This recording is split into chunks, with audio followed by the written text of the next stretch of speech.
Story 1. I realized that there is no safety anywhere. No matter where I went, no matter how hard I tried to keep myself safe, at any second disaster could happen to me or someone close to me. A sobering thought, isn't it? Last year, in our very own country, over 400,000 people vanished without a trace. They were just like you and me, going about their everyday lives. They left for work, strolled down their local streets, returned from a casual date, and then, poof, they were gone. They became part of a harrowing statistic, a mystery unsolved. Some of these people were fortunate enough to be found, but a significant number remain missing. Their stories, their lives, hang in an uncertain limbo. And when you break down these numbers, it's even more startling. Globally, we're looking at 3 individuals disappearing every minute. Me and my wife, we too could have been part of this horrifying statistic. It was a cold winter evening, the kind that chills you to the bone and freezes you from the inside out. Emily and I were on our way back from her friend's birthday party, held at a quaint country house. It was one of those lavish events that you read about in glossy magazines, but seldom get to attend. The house, a sprawling Victorian manor, was decked out in festive lights, casting an ethereal glow against the thickening snow. Emily was radiant that night, her pregnancy giving her a glow that even the harsh winter couldn't dull. She was 9 months along, the baby due any day now. Truth be told, I had my reservations about making the trip, especially with her so close to her due date. But she had been cooped up for far too long, and the prospect of seeing her friend had brought a spark back to her eyes that I hadn't seen in weeks. The ride to the country house was uneventful, but as the evening wore on, a small snowstorm began to brew. I watched with a certain trepidation as the snowflakes started to fall, each one seeming to dance and twirl before settling on the ground. By the time we decided to leave, a thick blanket of snow had enveloped the landscape. Driving back was a challenge. The snowstorm was picking up, the flakes swirling in the headlights, creating a mesmerizing yet disorienting tunnel of white. I gripped the steering wheel tightly, my knuckles white with the effort of keeping the car steady. Emily, meanwhile, was in a world of her own. Throughout the journey, she kept complaining about how much she had eaten. "I think I've overdone it this time," she chuckled, rubbing her swollen belly. "Everything was just so delicious." Her laughter was a welcome distraction from the unnerving journey, but I couldn't help but worry about her well-being. I remembered the doctor's advice about watching her diet, especially in these final stages of the pregnancy. As I navigated the car through the increasingly heavy snow, I couldn't shake off a feeling of unease. The road was deserted. The only sound the howl of the wind and the crunch of snow under the tires. It was as if we were the only 2 souls brave enough or foolish enough to venture out in this weather. Then, in an instant, everything changed.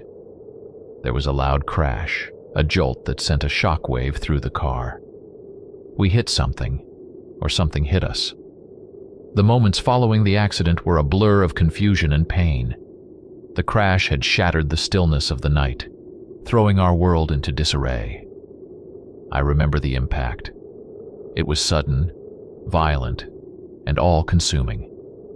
There was a loud, jarring noise that pierced through the quiet, followed by an overwhelming sense of disorientation. As the car skidded and flipped, my mind raced with fear and confusion.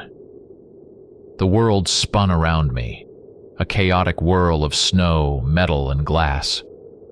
I felt my body being thrown about like a rag doll, helpless against the forces that were now in control.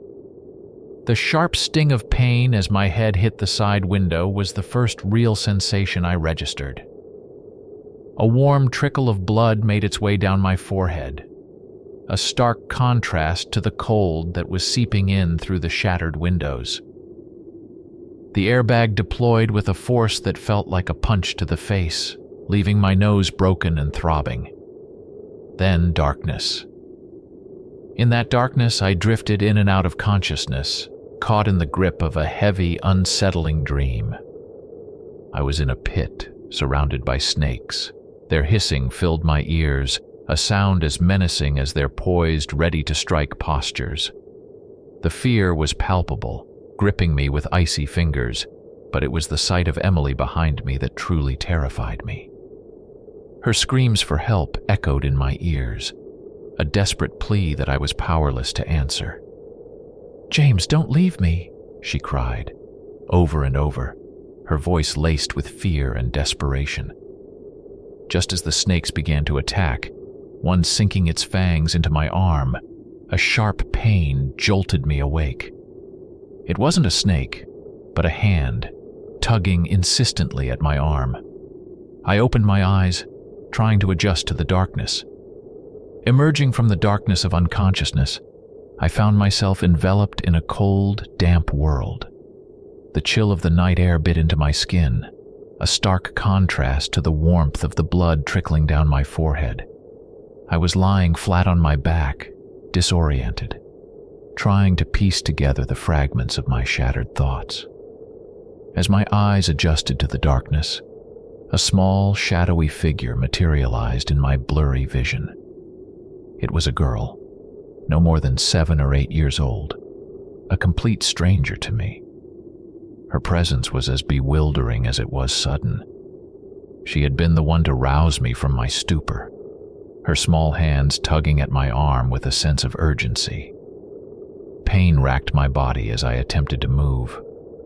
My head throbbed with a relentless ache, a reminder of the collision that had thrown our lives into chaos. I felt a wave of nausea wash over me, the world spinning uncontrollably as I struggled to find my bearings. Despite the overwhelming discomfort, I forced myself to a sitting position. The cold dampness of the ground seeped through my clothes, intensifying the sense of misery that enveloped me. But the pain and the cold were secondary to the sudden, gripping fear that took hold of me. Emily, my wife, was missing. She had been right beside me before the crash, but now there was no sign of her. Panic surged through me as I called out her name, my voice echoing into the night. But there was no answer. Only the silence of the dark landscape and the girl's anxious gaze. The realization that I had lost Emily filled me with a terror I had never known. Where is she? What has happened to her? The questions haunted me, each one amplifying my fear. My attention shifted back to the mysterious girl. Who was she? Where had she come from in the dead of night in the middle of nowhere? She stood silently, her eyes wide and unblinking, offering no answers, only adding to the eerie atmosphere that surrounded us. Limping with every step sending a jolt of pain through my leg, I approached the silent, mud-covered girl. She was a small, fragile figure in the eerie darkness, dressed in a pink jacket and jeans, her hair braided into pigtails. Her face, streaked with tears, was a picture of vulnerability and fear. She sat huddled, her knees drawn up to her chest, arms wrapped around them in a protective embrace. I tried to communicate, asking her name if she was hurt, but she just stared at me with wide, unblinking eyes, offering no response. There was an unsettling air about her silence, but my mind was too preoccupied with finding Emily to ponder over it. I turned my attention back to my surroundings, trying to make sense of where we were. As my eyes adjusted to the darkness, the outlines of our location slowly materialized, revealing a place both desolate and forlorn. I found myself in what seemed like an abandoned structure. The air was thick with dampness and a pungent mix of rust and mustiness. It clung to my clothes, seeping into my skin, sending chills down my spine. The whole place felt like it had been forgotten by time, a relic of a past long gone. The sound of dripping water was the only noise that broke the silence, its persistent echo reverberating through the space. It amplified the loneliness and neglect that seemed to permeate every corner of this forsaken place. Light was scarce, barely more than a few ghostly rays filtering through sparse cracks and crevices in the ceiling. These faint beams cast elongated shadows that danced upon the walls, creating an atmosphere of oppressive reclusiveness. The realization that I had no idea where I was hit me with a sense of panic. This wasn't just a simple accident. We had somehow ended up in this desolate, forgotten place, far removed from the world I knew. I decided to push forward, guided by the faint draft of cold air that seemed to whisper of an exit. I motioned for the girl to follow, my movements gentle and deliberate, mindful not to frighten her. She rose, her movements hesitant, and together we ventured deeper into the unknown. Each step we took on the cold, damp concrete floor echoed ominously through the cavernous space. The sound was jarring, a harsh reminder of our unsettling surroundings. The concrete was slippery, treacherous, and I found myself struggling to maintain balance, my injured leg protesting with each step. The walls of this subterranean maze were a testament to years of neglect. They were coated with a patina of grime and moss, the legacy of decades, perhaps centuries. The air was heavy with the mustiness of decay, a tangible reminder of the passage of time that seemed to have halted in this forsaken place. As we moved, the dim light cast eerie shadows across our path. Curved pipes, distorted by time and neglect, loomed like specters. The old brick walls were a canvas for the creeping mold, adding to the horror movie-like ambience of our surroundings. Here and there, the remnants of what once were grates and ladders lay broken and rusted, relics of a bygone era. The realization dawned on me slowly, with a creeping sense of dread. We were in an abandoned sewer system. The thought was chilling, not just for the location itself, but for the flood of questions it unleashed in my mind. How did I end up here? Who or what had brought me to this desolate place? My thoughts raced, each more frantic than the last. The possibility that someone had dragged me here, unconscious and vulnerable, was terrifying. The implications were sinister, a hint of malicious intent that I couldn't begin to comprehend. But amidst this whirlwind of confusion and fear, one question stood out, sharp and urgent. Where was Emily? My wife, in the vulnerable state of late pregnancy, was still missing. The thought of her alone and afraid in this dark, damp hell was unbearable. It overshadowed every other concern, every other fear. The journey through the damp, oppressive corridors of the sewer led us to a large, open room. Its cold walls rose around us, forming a barrier that seemed to isolate us from the rest of the world. The room felt like a forgotten chamber, hidden deep beneath the surface, untouched by time. In front of me, a crucial decision awaited. The path split into two distinct directions, each entrance beckoning into its own unknown darkness. To the left, droplets of moisture hung in the air, catching what little light there was and shimmering like ghostly markers. They seemed to suggest a path frequently traveled, perhaps even recently. To the right, the passage was devoured by an impenetrable darkness, a void that seemed to lead straight into the bowels of the earth.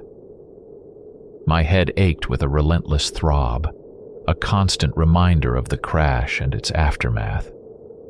Each step I took was slow, measured, my mind clouded by dizziness and pain.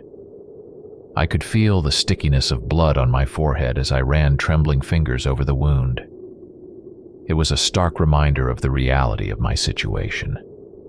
I stood there, caught in a moment of deep indecision.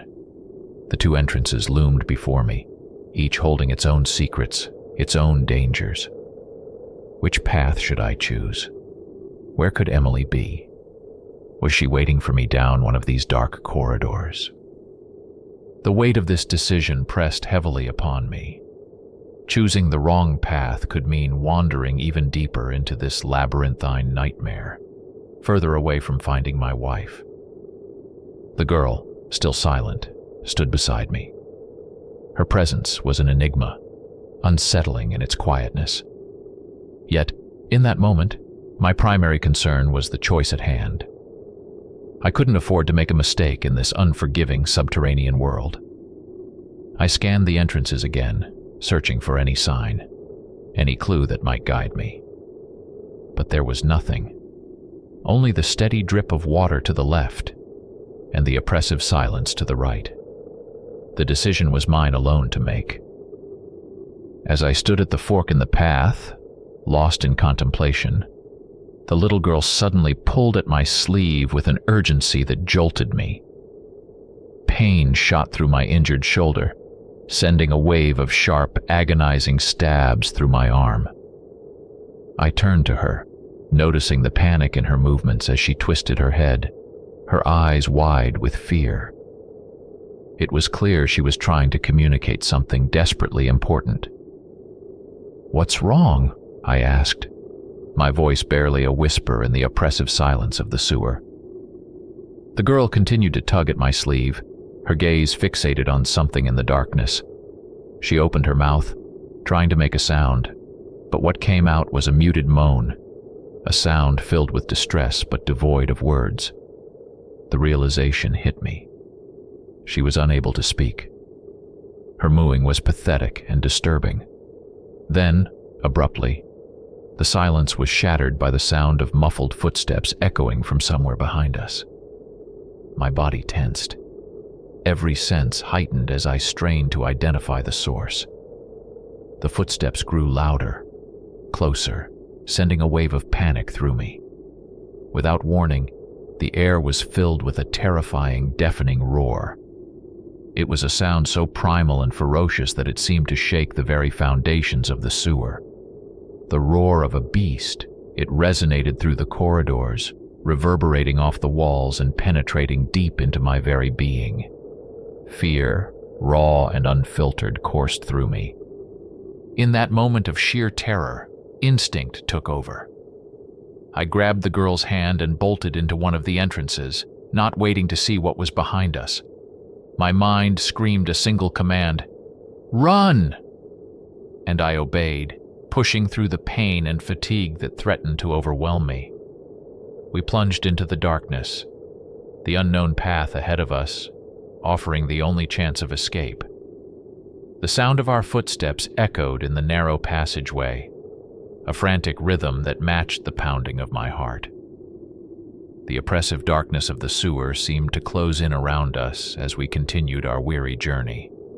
The cold, damp walls were our constant companions, unchanging and unforgiving.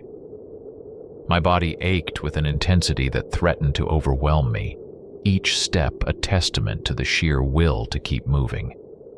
Eventually, the pain and exhaustion became too much to bear. I had to stop, my lungs burning for air, my muscles screaming in protest. The girl, her small frame shaking with fatigue, collapsed to her knees. We were both spent, our bodies pushed to their limits. Leaning heavily against the icy wall, I gasped for breath, each inhale a desperate attempt to regain some semblance of strength.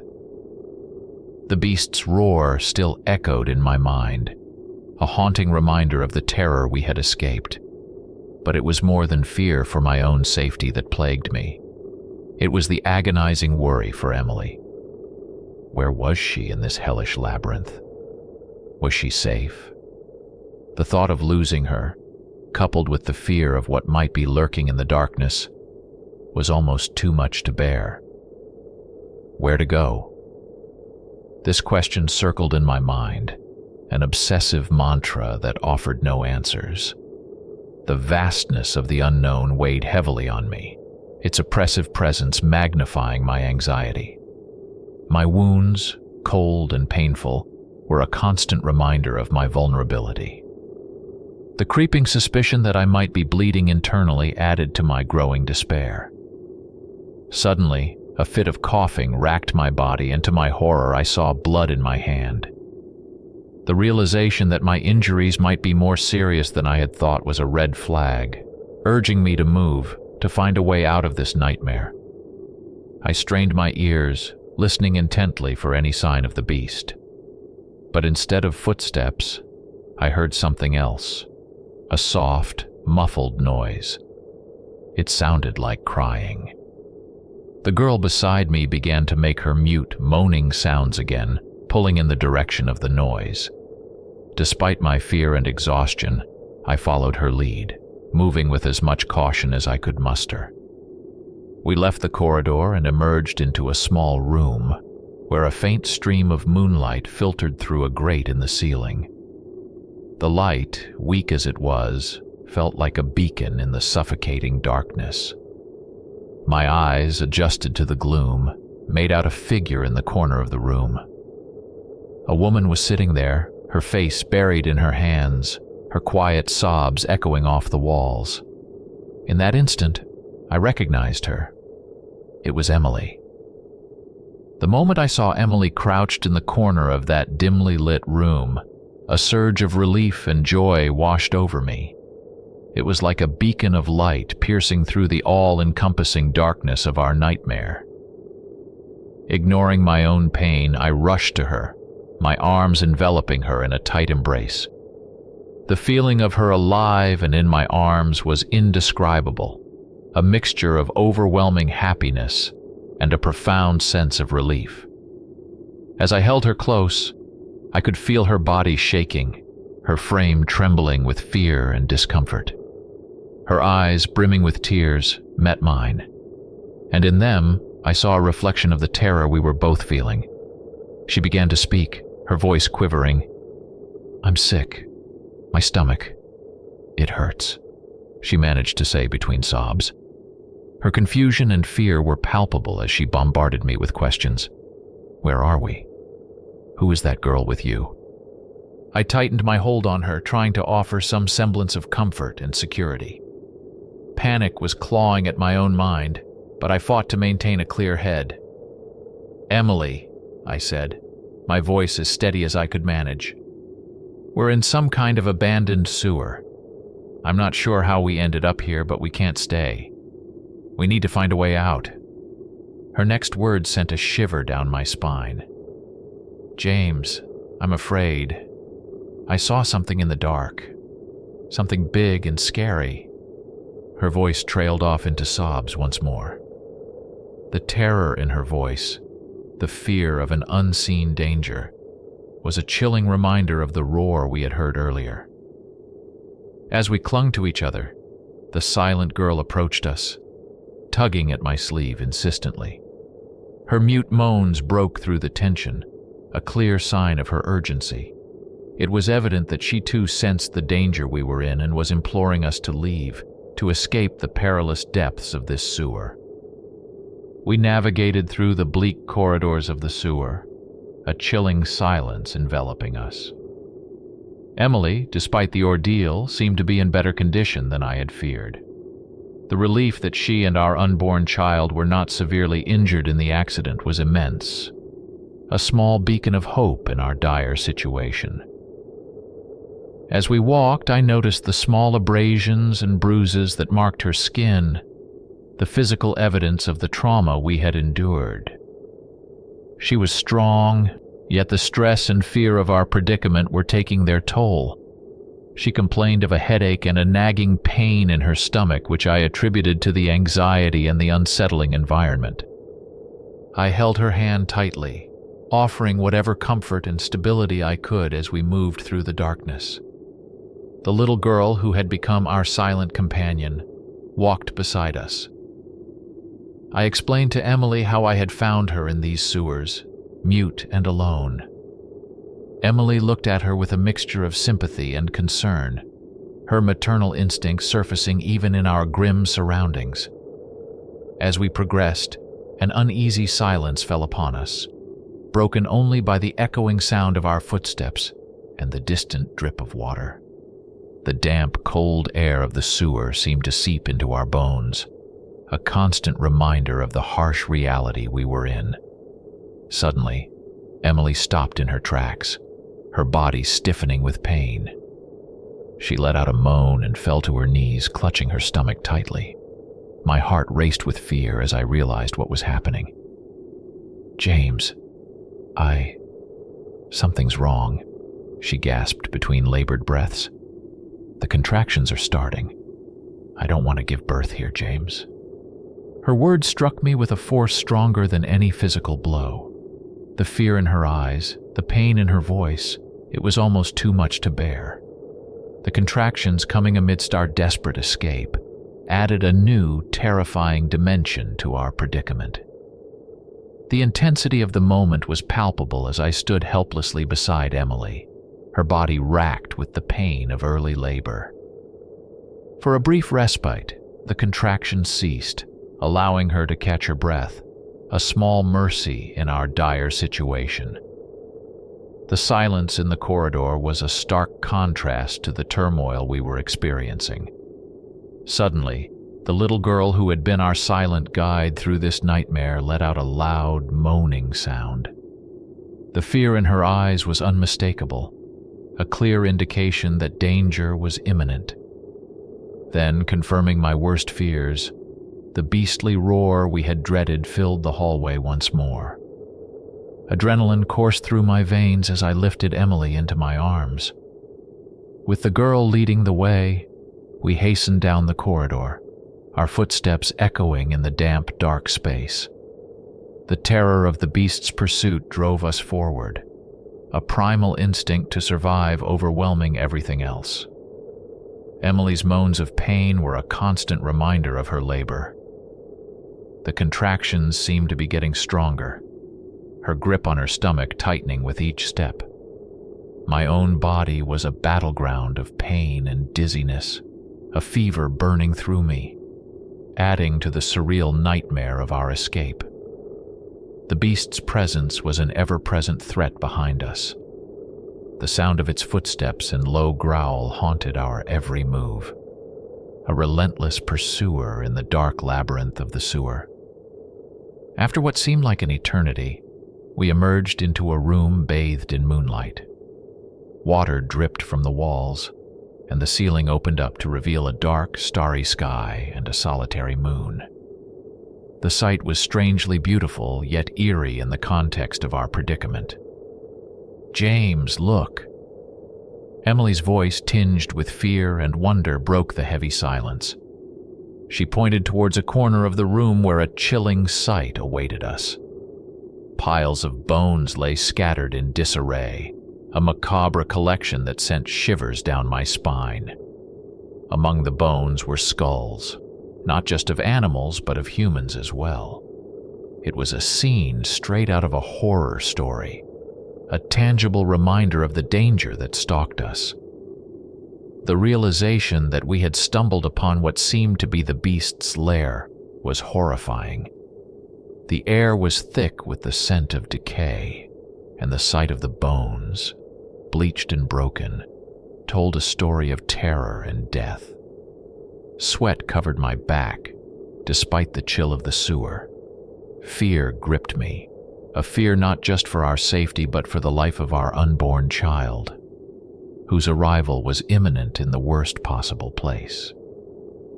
The girl started tugging on my sleeve again, bringing me back to reality from the fear and daze that had gripped me. She was pointing insistently towards another corner of the room, her small hand shaking slightly. Following her direction, I noticed a collection of items scattered about, seemingly abandoned. I moved towards them, pushing past the enveloping fear, and found an old, time-worn backpack among the debris. My hands, though trembling, carefully opened it to reveal its contents. Inside, I discovered a knife, a functioning lighter, and a bottle of lighter fluid. These items, though simple, felt like a lifeline in our desperate situation. As I rummaged through the backpack for anything else that might be useful, a familiar and terrifying roar echoed behind us. The beast was still in pursuit, reminding us that we were trespassing in its domain. The realization that we were its intended prey sent a fresh wave of fear through me. Acting quickly, I grabbed a sturdy stick from the ground, improvising a makeshift torch by wrapping my jacket around it.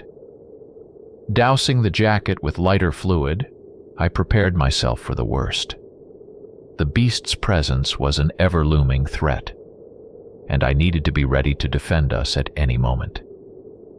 With Emily's hand clasped in mine, we hurried away from the grisly bone chamber. Each step was fraught with pain and difficulty. My leg, possibly broken, protested with sharp jolts of pain, and the increasing tightness in my chest made breathing a laborious task.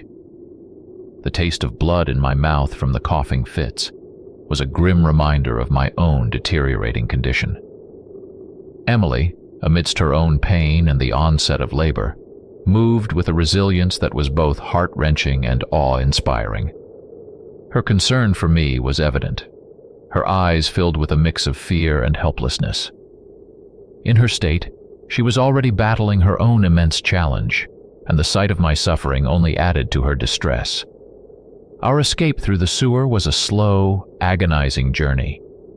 The damp, echoing corridors seemed to stretch on endlessly, a maze with no discernible exit. The distant but ever-present growls of the beast served as a harrowing soundtrack to our desperate flight. Trudging through the endless, oppressive corridors of the sewer, a sense of surrealism began to cloud my mind. The cold, unyielding walls seemed to close in around us, as if they were part of a nightmarish landscape that defied reality. The agony racking my body, the relentless chill in the air, and the ever-present threat of the beast created an atmosphere of despair and disbelief. How did we end up in this forsaken place? This question echoed in my head, a relentless reminder of our dire situation. A pregnant wife, a mysterious mute girl, and a terrifying beast on our heels. It was a scenario so bizarre and horrifying that it seemed plucked from a nightmare. I reached my breaking point. My body, riddled with pain and exhaustion, gave way, and I collapsed onto the cold, damp ground. Emily, her own face etched with fear and fatigue, sat down beside me, wrapping her arms around me in a futile attempt to provide comfort. Her tears, quiet but persistent, were a heartbreaking testament to our desperation. As I sat there, my gaze drifted to the silent girl. Her presence had been a mystery from the start, but now, in the depths of our despair, her enigmatic nature felt even more unsettling. It was as if she had a connection with the beast, an unspoken understanding of its intentions. In a moment of desperation, I addressed the girl, my voice heavy with emotion. Why? Tell me why this beast is chasing us. Why are we still alive? Why won't it leave us alone? My questions hung in the air, a plea for answers, for some semblance of understanding. The girl looked at me, her eyes holding a depth that seemed beyond her years. Then, slowly, she picked up a stick and began to scribble something on the ground, illuminated by the faint moonlight filtering through the ceiling. With Emily's support, I forced myself to stand and walked over to see what the girl had written. The words etched into the dirt sent a chill through my already weary body. In crude, childlike letters, the girl had written, "The beast is playing." The simplicity and horror of that message struck me with an overwhelming sense of despair. The realization that we were nothing more than pawns in a twisted game played by the beast was too much to bear. I covered my face with my hands, unable to contain the torrent of emotions that overwhelmed me. Tears streamed down my cheeks, a mixture of fear, frustration, and utter hopelessness. Emily sat beside me, her own sobs mingling with mine. Time seemed to stand still as we sat there, enveloped by darkness and despair. Emily's grip on my hand tightened suddenly, her body tensing as another wave of labor pains struck. The intensity of her moans pierced the silence of the sewer, a stark reminder of the perilous situation we found ourselves in. In the midst of this, the beast's roar echoed once again through the corridors, a sound that chilled me to the bone. It was closer now, its predatory growls a clear indication that it was closing in on us. The realization that the beast might be growing tired of its cruel game and was coming to claim us spurred me into action. I knew I had to muster every ounce of strength left in me. My wife and unborn child's lives depended on it. With a resolve born out of desperation, I helped Emily to her feet. Her labor pains were intensifying, but the imminent danger from the beast left us with no choice but to move. Emily leaned heavily on me, her hands gripping my shoulders for support. Each step was an agony for her, her face contorted in pain and fear. But the terror of the beast's approach was a powerful motivator, pushing us forward despite the unbearable circumstances. We moved slowly through the damp, winding passages of the sewer. Emily's labored breathing and soft cries of pain echoed off the walls, a constant reminder of the precariousness of our situation. The sewer seemed to stretch on endlessly, a labyrinth of despair and fear. The cold, damp air was suffocating, adding to the physical and emotional toll of our escape. Every corner we turned, every shadow we passed, seemed to hold the potential for danger. Despite the overwhelming odds, we continued our slow, painful journey. My mind was racing, trying to find a way out, to ensure the safety of my family. The responsibility weighed heavily on me. The girl started mooing and tugging at me again. Exhaustion and fear had taken their toll on me, and the constant tugging of the girl at my sleeve was becoming a source of irritation. My shoulders ached, and each tug sent a sharp pain through my weary body. But then she pointed to something in the darkness, her urgency unmistakable. Following her direction, my eyes fell upon a sight that reignited a flicker of hope in my heart, an intact iron ladder leading up to an open hatch. It was our chance to escape this nightmarish sewer, a potential path to salvation. With renewed energy, I hurried towards the ladder, assisting Emily as she struggled to climb, her labor pains making every movement a challenge. Just as we approached the ladder, a deep, guttural growl resonated through the corridor, chilling me to the core. Emerging from the shadows, the beast revealed itself in its full, terrifying form. Its fur was as black as the darkest night, and its fangs and claws glistened menacingly in the faint light. Its eyes, large and malevolent, fixed on us with a gleeful hunger. It was the embodiment of our fears, a nightmarish creature that seemed to relish in our terror. Frozen with fear, I stared at the beast, its grin a grotesque mockery of a smile. It was clear the beast viewed us as helpless prey, cornered and at its mercy.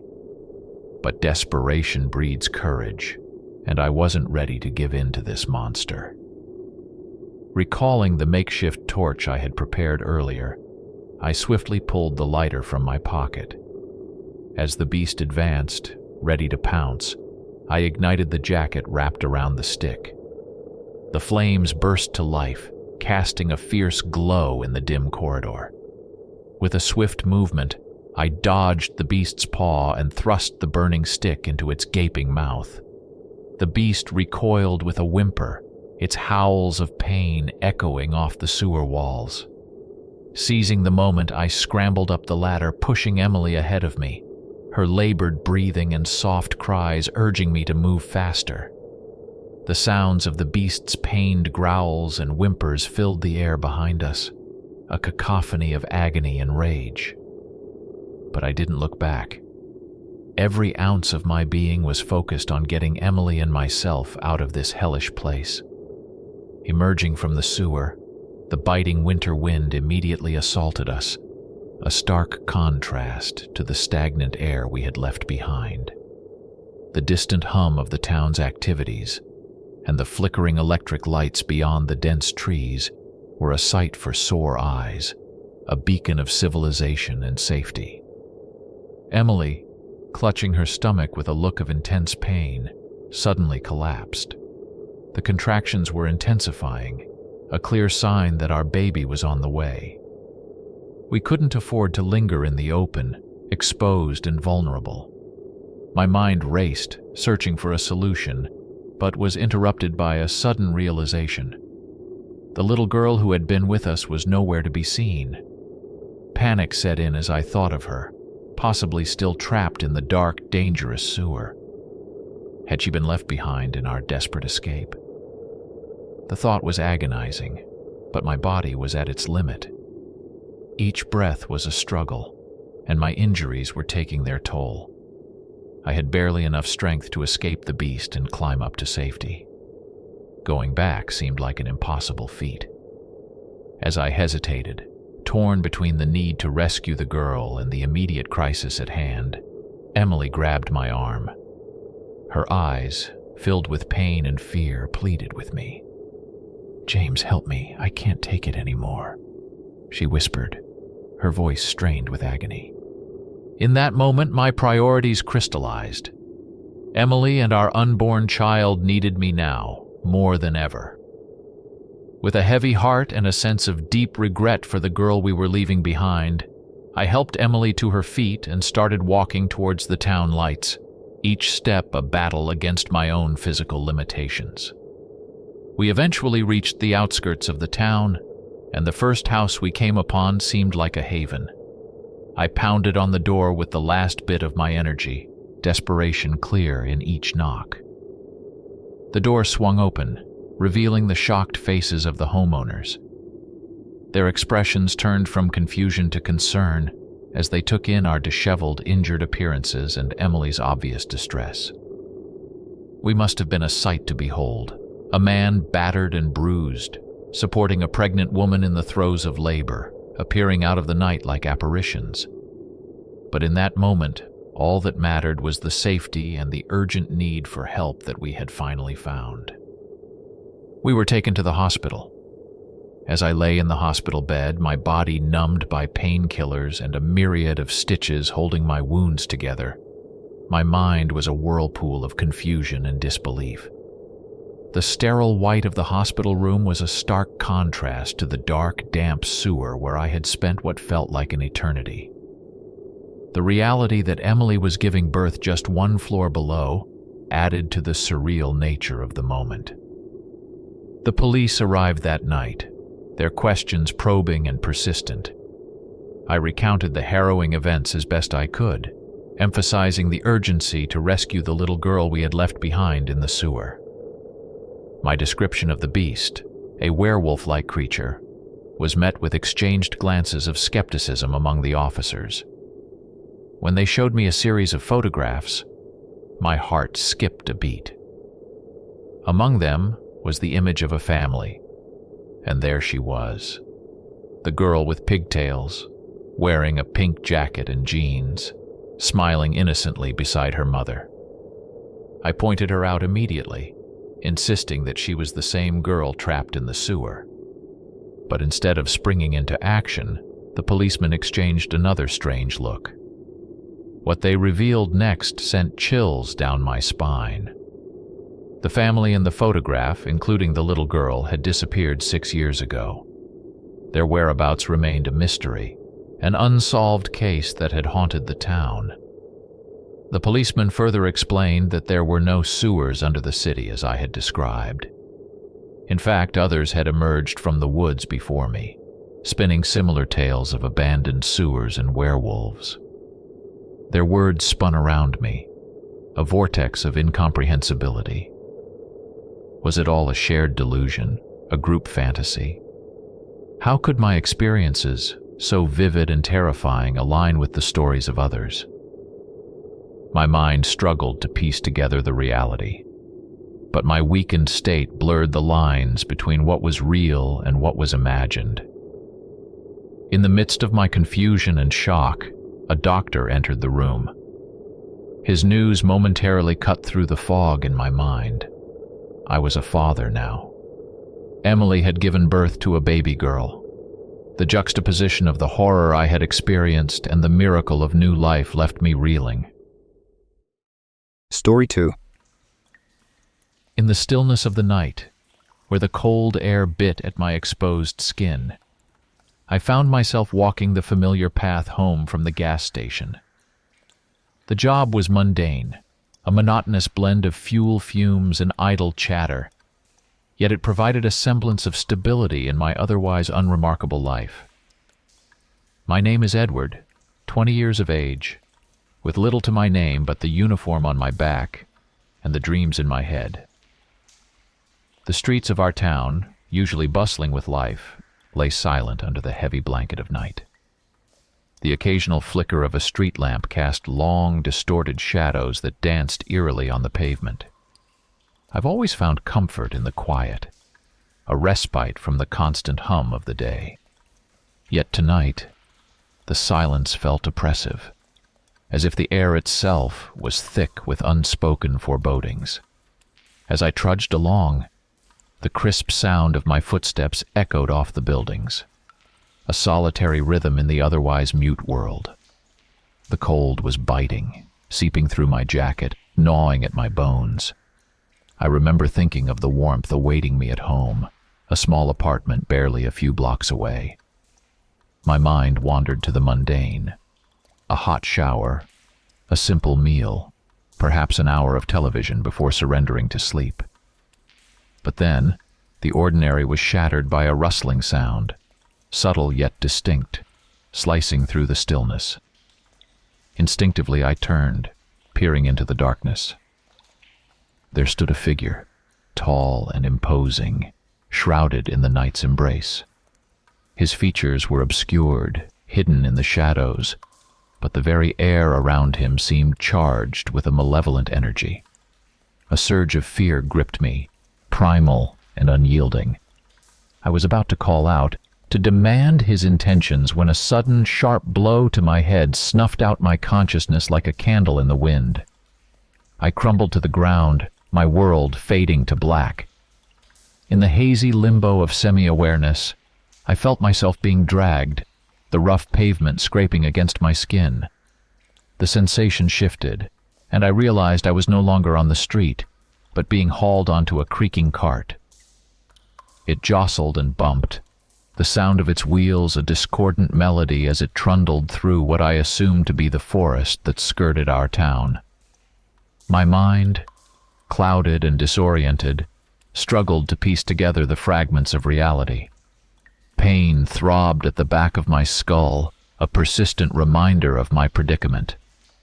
Fear, raw and unfiltered, coursed through me, yet I was powerless to act, my body unresponsive, my voice a mere whisper lost in the night. Consciousness returned to me like a reluctant tide, ebbing and flowing on the shores of my awareness. The darkness that enveloped me was complete, a shroud that obscured all but the faintest outlines of my surroundings.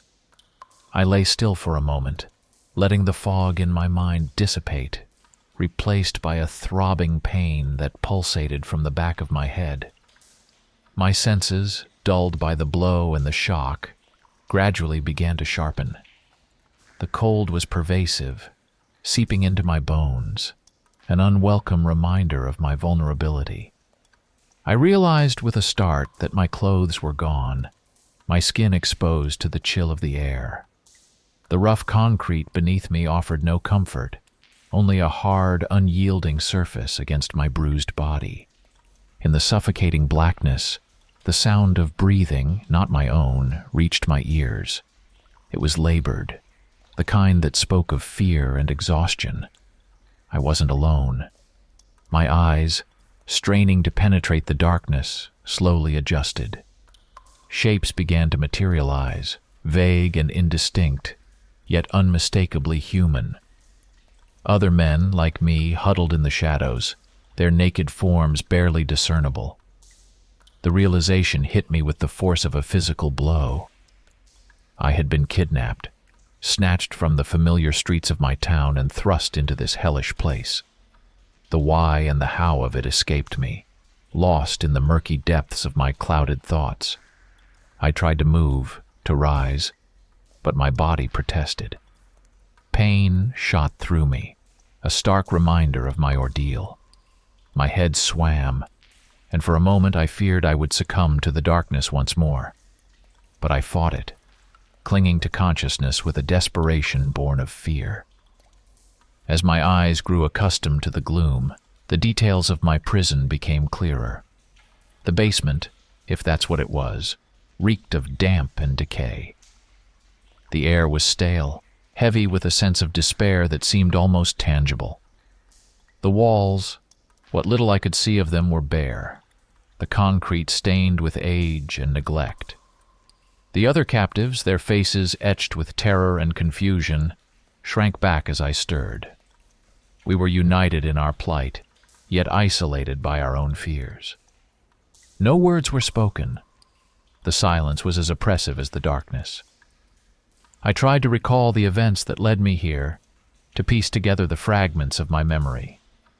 The walk home, the figure in the darkness, the sudden searing pain. It all seemed like a nightmare, yet here I was, living it. The woman beside me, her features barely discernible in the dim light, was a specter of fear. I tried to speak to her, but she was frightened and hurriedly covered my mouth with her hand.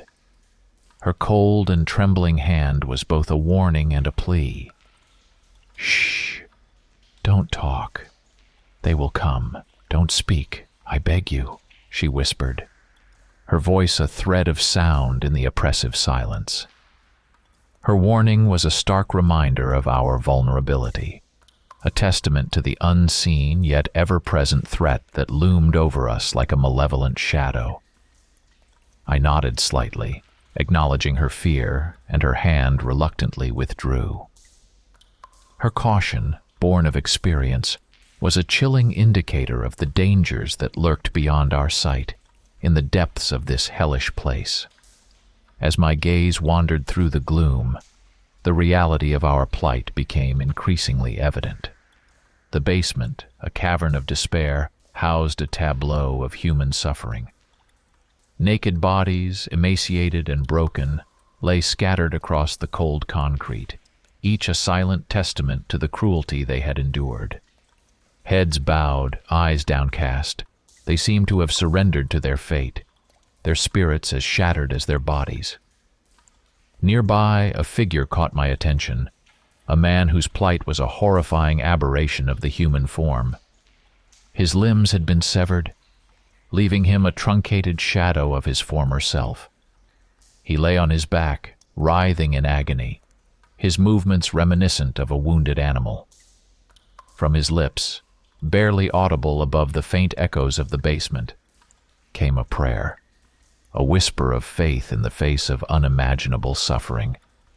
The sight of him, mutilated and diminished, stirred a visceral reaction within me. Nausea welled up, a tide of revulsion that threatened to overwhelm my senses. I covered my mouth with my hand, fighting back the urge to retch, my stomach churning in protest. The air was thick with despair, a tangible presence that weighed heavily upon us all. The stench of decay, the dampness of the walls, the chill of the air, all conspired to create an atmosphere of hopeless desolation. As I sat there, amidst the broken and the lost, I felt a profound sense of helplessness. My thoughts turned to my captors, faceless and unknown, their motives as obscure as the darkness that surrounded us. What twisted purpose drove them to inflict such suffering? What perverse satisfaction did they derive from our torment? Time in the basement was an elusive creature, skulking in the shadows, indifferent to the rhythms of the sun and moon. I could not tell how long I had been in this hellish limbo. Perhaps a day, perhaps 2. My body screamed for water, my throat parched and burning. Hunger gnawed at me, a relentless tormentor. Yet these physical afflictions paled in comparison to the psychological torture of waiting, the uncertainty of what lay ahead. The others in the basement, my unwilling companions in this nightmare, remained silent, each lost in their private hells. Attempts at communication were met with fearful glances or outright avoidance. In this void of despair, I began to question reality. Perhaps this was all a horrific dream, a figment of my imagination run amok. The thought was both comforting and terrifying. Comforting, because it offered an escape, a return to normalcy. Terrifying, because I knew deep down that this nightmare was all too real. Then, on a day indistinguishable from the others, something shifted. Our senses, honed by the darkness, detected a change.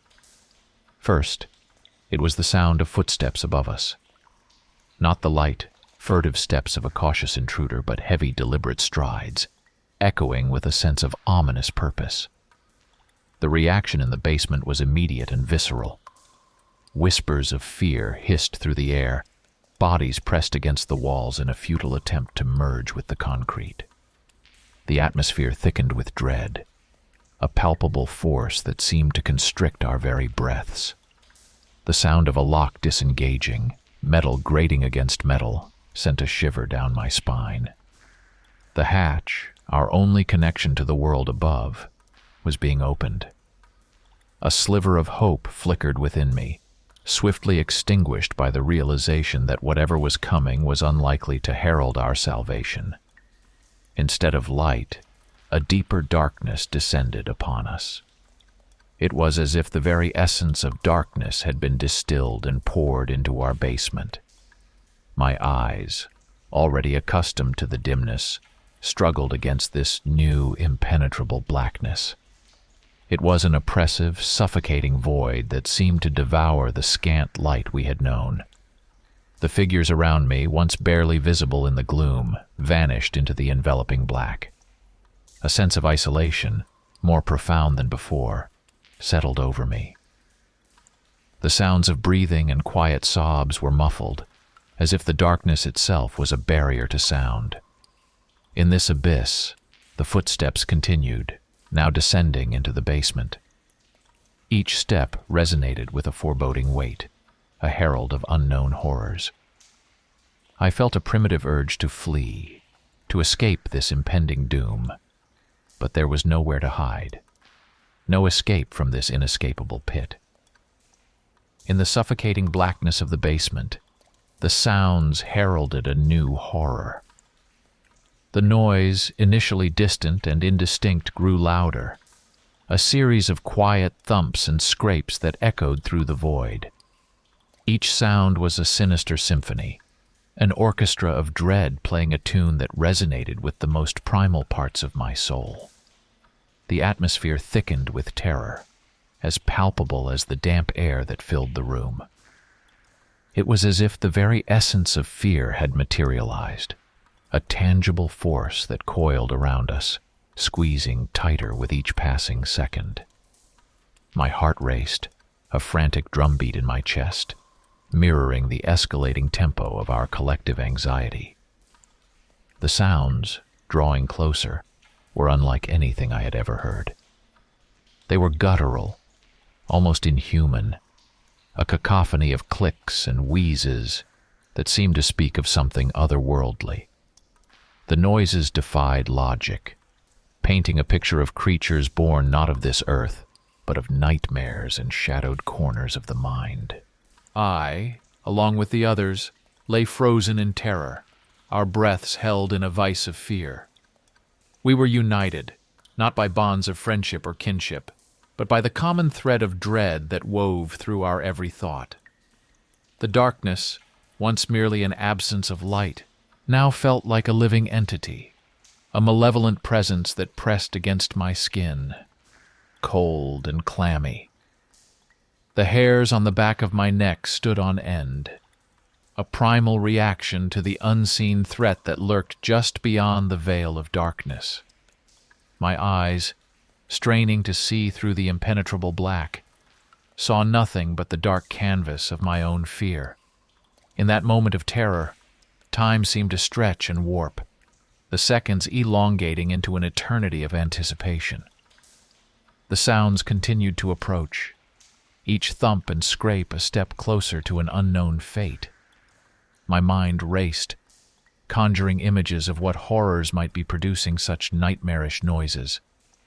The rest of the captives were statuesque in their terror, a tableau of despair frozen in the darkness. We were bound not just by the walls of our prison, but by the shared horror of what was to come. In the heart of that inky blackness, a terror beyond comprehension emerged. It was as if the darkness itself had taken form, manifesting into a creature so grotesque, so alien to the human mind, that it defied reality. My eyes, wide with horror, struggled to make sense of the apparition before us. The creature was a monstrous amalgamation of wool, fangs, and claws, a nightmare made flesh. Its form seemed to shift and warp, distorting the very air around it. Its movements were disjointed, jerky, as if it operated under laws of physics unknown to our world. This being, this shapeshifter, was an affront to nature, a violation of all that was logical and understood. Then, in a moment that seemed to freeze time, the creature reached for one of us. It was the man who had been mutilated, the one whose prayers had been a whisper of hope in the darkness. His screams shattered the silence, a desperate plea for mercy. "No, don't, leave me, leave me, leave me." The rest of us were statues, paralyzed by a terror so profound it bordered on the surreal. Eyes wide, mouths agape, we were witnesses to an unfathomable horror, our minds grappling with the reality of what we were seeing. Tears flowed silently down the faces of some, while others mouthed silent prayers, their lips moving in a fervent plea to a higher power. I sat there, my body rigid with fear, my mind a whirlwind of panic and desperation. Thoughts of escape, of survival, collided with the paralyzing terror that gripped me. In that moment, I was lost, adrift in a sea of fear, with no lifeline in sight. The creature, this werewolf of the abyss, began to move away, dragging the screaming man behind it. His cries for mercy echoed in the chamber, a haunting refrain that would forever be etched in my memory. The sound of his terror followed the beast, fading only when the manhole cover slammed shut with a resounding crash. Silence descended upon us once more, a heavy, oppressive silence that seemed to mock our plight. The darkness, once merely a physical absence of light, now felt imbued with a malevolent presence. It was as if the creature had left a part of itself behind, a lingering reminder of the horror we had just witnessed. In the oppressive confines of the basement, time ceased to be a measure of life. It became a continuous cycle of fear and despair, an endless loop where days and nights lost their meaning. We existed in a perpetual twilight, our senses dulled by the monotony of terror and pain. Fear, I came to realize, was not just an emotion. It was a primal force, an entity that consumed rational thought and hope. It was a beast that lurked in the shadows of our minds, feeding on our despair, growing stronger with each passing moment. Our captors, faceless emissaries of cruelty, wielded fear like a weapon. Their visits were sudden, violent whirlwinds that left destruction in their wake. They would appear without warning, their heavy footsteps and harsh voices heralding a new wave of terror. They took people at random, dragging them from our midst into the unknown. Sometimes they returned, but they were changed, broken. Limbs were missing, eyes vacant, their bodies bearing the gruesome testimony of unimaginable horrors. Others were not so fortunate, disappearing into the abyss, never to be seen again. The beatings were arbitrary, a cruel game of pain and humiliation. We were defenseless, our naked bodies vulnerable to their brutality. Each blow was a stark reminder of our helplessness, a message that our lives were at their mercy. In that hellish place, we sought comfort in the only thing we had left each other. Our bodies huddled together for warmth, a pitiful attempt to find some solace in our shared misery. We were a mass of flesh and bone, pressed together in a desperate bid for human connection. The air in the basement was heavy with the stench of decay, a constant reminder of the death that surrounded us. Breathing became a struggle, each inhalation a battle against the overwhelming odor that permeated our prison. Our existence was a grotesque parody of life, a macabre dance of survival in the face of relentless horror. Every moment was a fight against the darkness, both literal and figurative, that sought to claim us. The sound of footsteps, a rhythm we had come to dread, echoed once more in our dismal chamber. But this time, something was different. The steps were cautious, hesitant. It was a sound that spoke not of the brutish confidence of our captors, but of fear, uncertainty. Instinctively, we retreated to the walls, our bodies pressed against the cold, damp concrete. The familiar embrace of fear gripped us, a tightening noose around our collective neck. Hope had long since faded, leaving behind a resignation to whatever cruel fate awaited us. Then, as the hatch creaked open, spilling a sliver of light into our world of shadows, something shifted within me. The light, feeble and flickering, was a stark contrast to the all-consuming darkness we had grown accustomed to. Descending the ladder, illuminated by the faint glow of a lighter, were two figures, a father and his son. The light danced across their faces, casting a ghostly pallor on their features. The father's voice, a mere whisper, broke the silence. It was a prayer, spoken with a disbelief that resonated in the air. The words, trembling and fragile, were a testament to their shattered reality. In the flickering light, I saw their faces more clearly. The father, his features lined with fatigue and fear, held the lighter with a trembling hand. His eyes, darting around the room, took in the sight of us, a collection of broken souls, huddled in the darkness.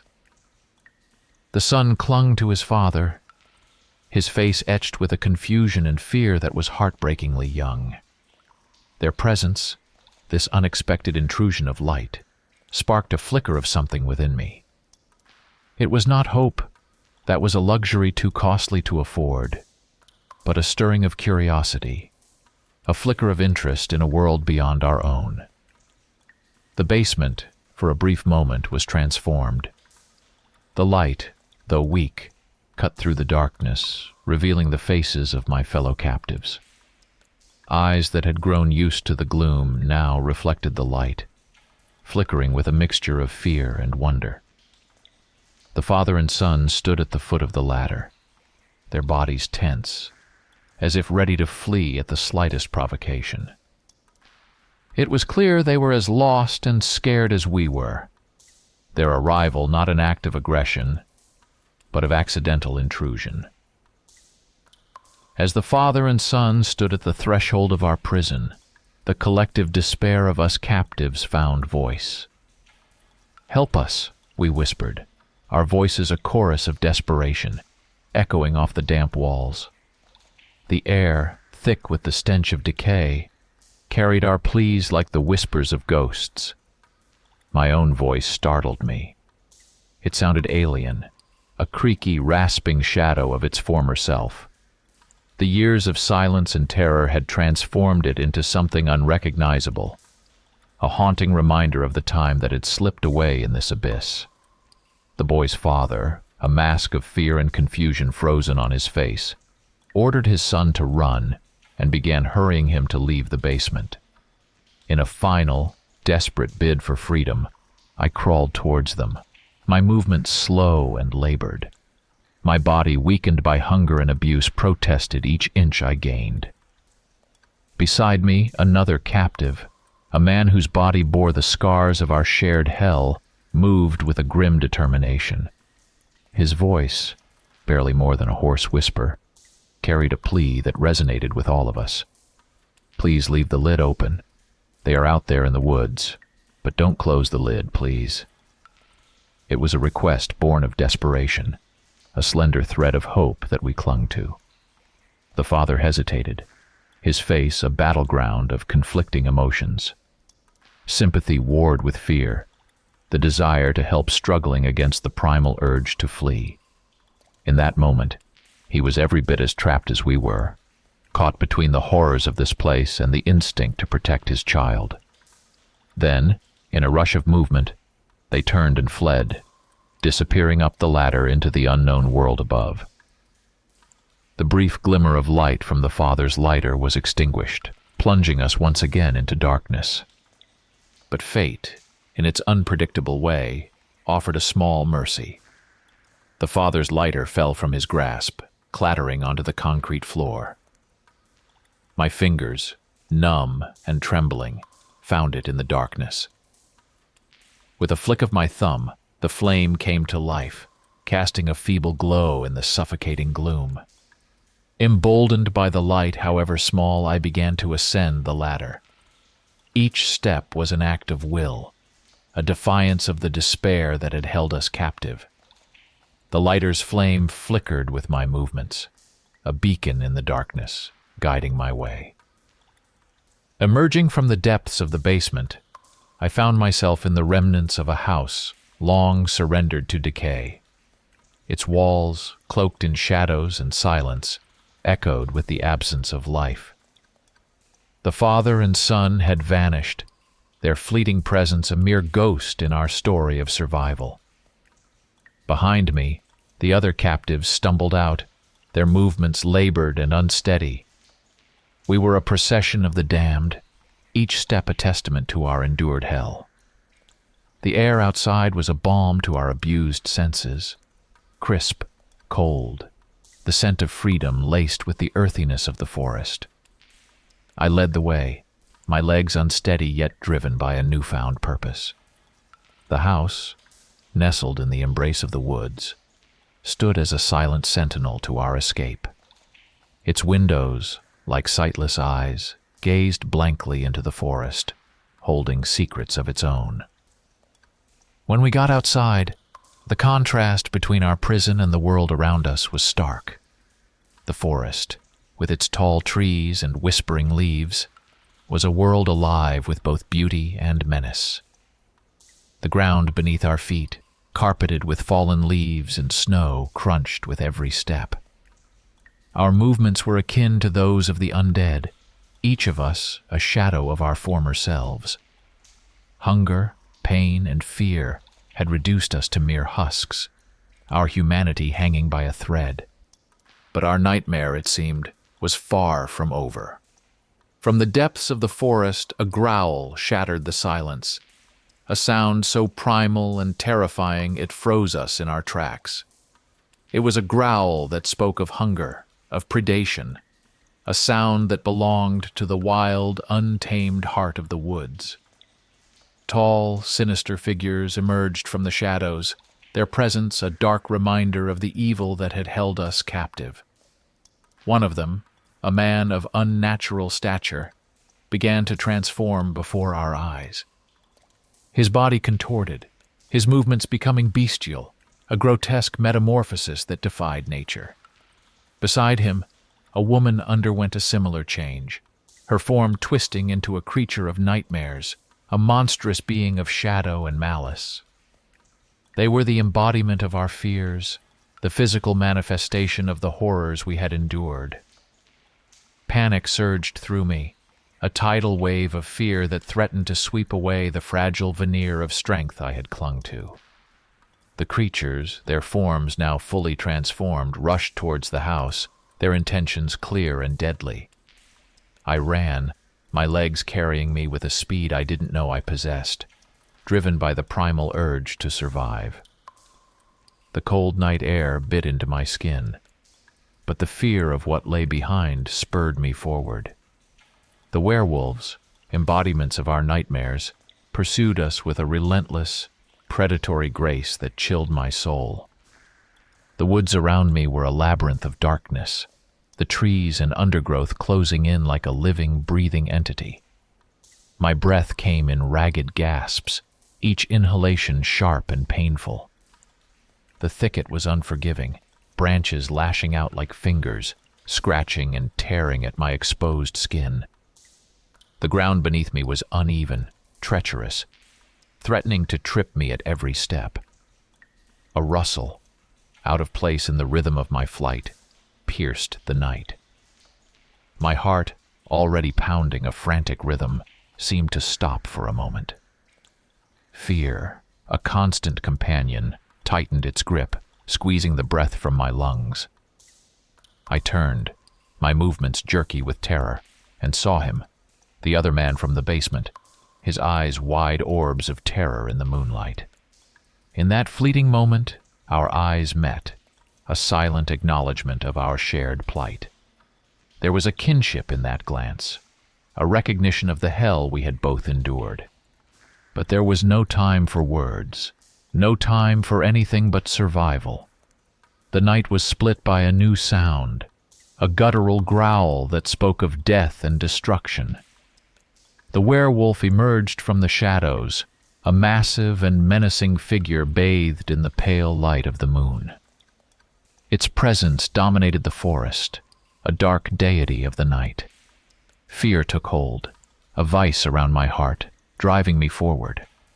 I turned and ran, my legs moving with a desperation born of terror. The ground seemed to tilt and sway beneath me, the forest a blur of shadows and shapes. The werewolf's growls filled the night, a soundtrack to the nightmare that unfolded. It was the sound of our doom, a promise of the horror that stalked us through the trees. The man's screams behind me, a sound so chilling it seemed to freeze the very air, marked the end of his flight. The werewolf had caught him, sealing his fate in the jaws of horror. A pang of guilt and sadness pierced me, a sharp contrast to the adrenaline that fueled my escape.